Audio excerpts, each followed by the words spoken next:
Welcome to the Read Aloud for March 30th, day 14.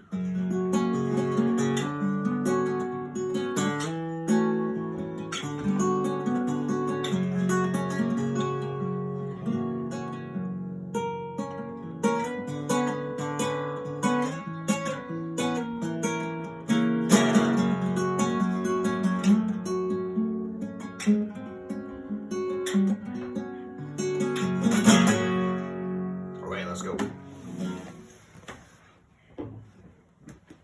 Where were we? He crept through the small door. Kendra waited, squeezing the salt in her palm. Seth appeared in the opening wearing an inscrutable expression. "You have to see this," he said. "What? Don't worry, come look." Kendra ducked through the little doorway. The enormous barn contained just one cavernous room with a few closets around the perimeter. The entire room was dominated by a single gigantic cow. "Not what I expected," Kendra murmured in disbelief. She gawked at the colossal bovine in amazement. The huge head was up near the rafters, 40 or 50 feet in the air. A hayloft spanning an entire side of the building served as a feed box. The cow's hooves were the size of hot tubs. The tremendous udder was absolutely bulging. Milk beaded and dripped from the teats almost the size of punching bags. The gargantuan cow cocked its head, stared down at the newcomers to the barn. It let out a long moo, making the barn shake simply by shifting its stance. "Holy cow," Kendra muttered. "You can say that again. I doubt Grandpa will be running out of milk anytime soon." "We're friends," Kendra called out to the cow. The cow tossed its head and began munching from the hayloft.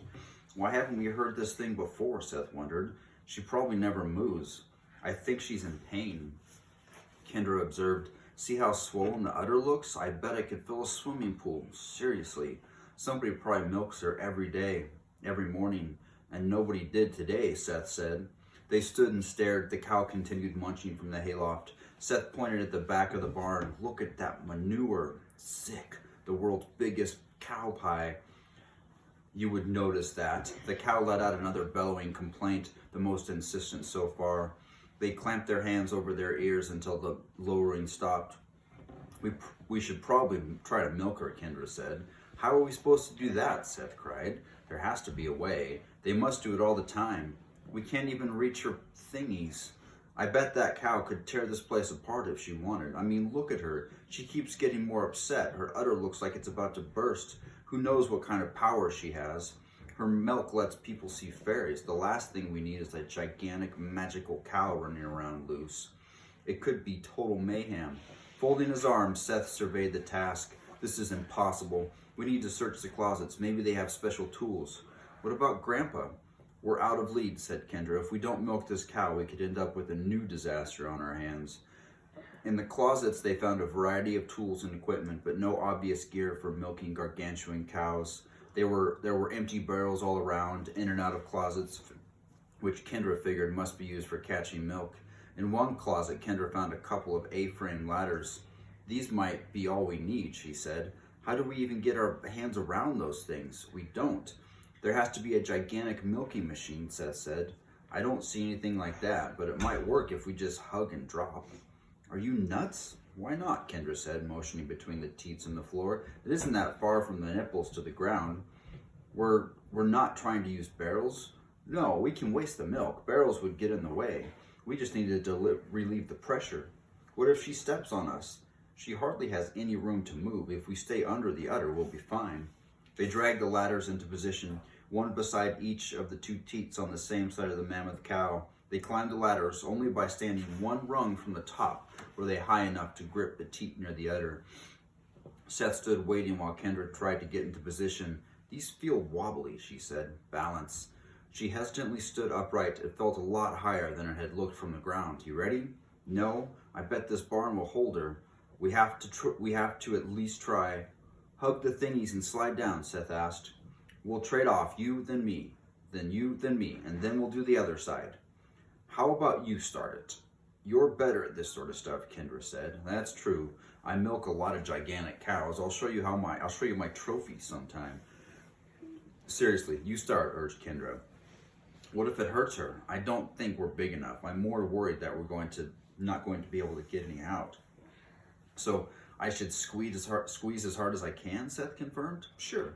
Once I do it, you'll do it too, and then we'll keep going as fast as we can.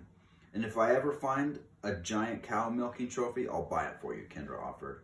I'd rather we kept it our little secret. You ready? Go for it. Hesitantly, Seth placed a hand against the huge teat. The cow moved, and he recoiled, crouching and grabbing the ladder with both hands to steady himself. Kendra tried to stay balanced as she laughed. Finally, the foghorn moo ended.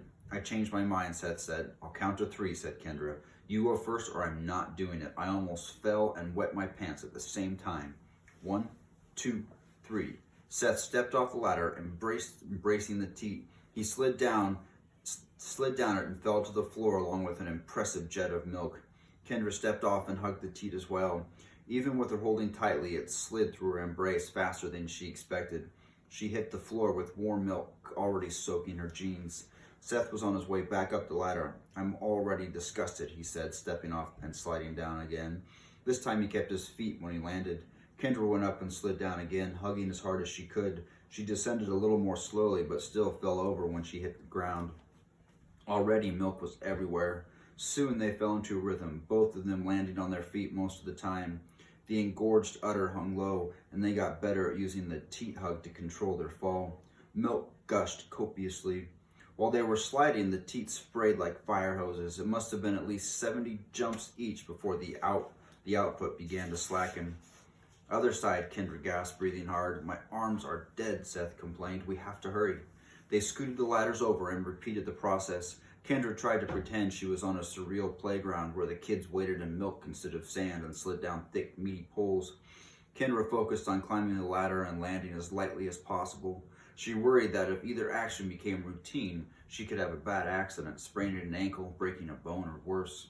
At the first sign that the flow of milk was slackening, they collapsed in exhaustion, not worrying about lying in the milk because their clothes and hair were already drenched. Both of them gulped air desperately. Kendra put a hand to her neck. My heart is beating like a jackhammer.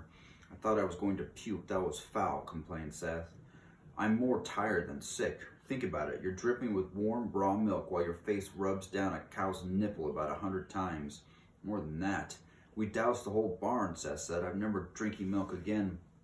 I'm never going to the playground, Kendra vowed. What? Hard to explain. Seth scanned the area under the cow. The floor had drains, but I don't think much of the milk is going down. I saw a hose. I doubt the cow would like milk rotting all over the place. Kendra sat up and squeezed milk out of her hair. That was the best workout I ever had. I'm dead. If I did that every day, I'd look like Hercules, said Seth. You mind grabbing the ladders? Not if you do the hosing. The hose was long and had good water pressure, and the drain seemed to have plenty of capacity. Flushing the milk away, it turned out to be the easiest part of the process. Seth had Kendra hose him off and then return the favor. From the time the milking began in earnest, the cow made no more noise and displayed no more interest in them. They called for Grandpa and Lena in the barn, just to be sure, starting with small voices to avoid startling the cow and gradually building to shouts. As had been their lot all day, their calls went unanswered. Should we go back to the house, Kendra said. I guess. It will be dark before long. I'm tired and hungry. We should look for food. They left the barn. The day was waning. You have a big tear in your shirt, Kendra said. It ripped while we were running from the ogress. I have a pink one you can borrow. This one will work fine, said Seth once it dries off. The pink one would hide you just as well as the camouflage, Kendra said. Are all the girls as brainless as you? You're telling me a green shirt will make you invisible to monsters? No, less visible. Less is the point. Less than your blue one. I guess I should find a green one too. And that's the end of chapter 12. We are on chapter 13 next. We'll start that tomorrow. An unexpected message. All right, see you guys in a little bit.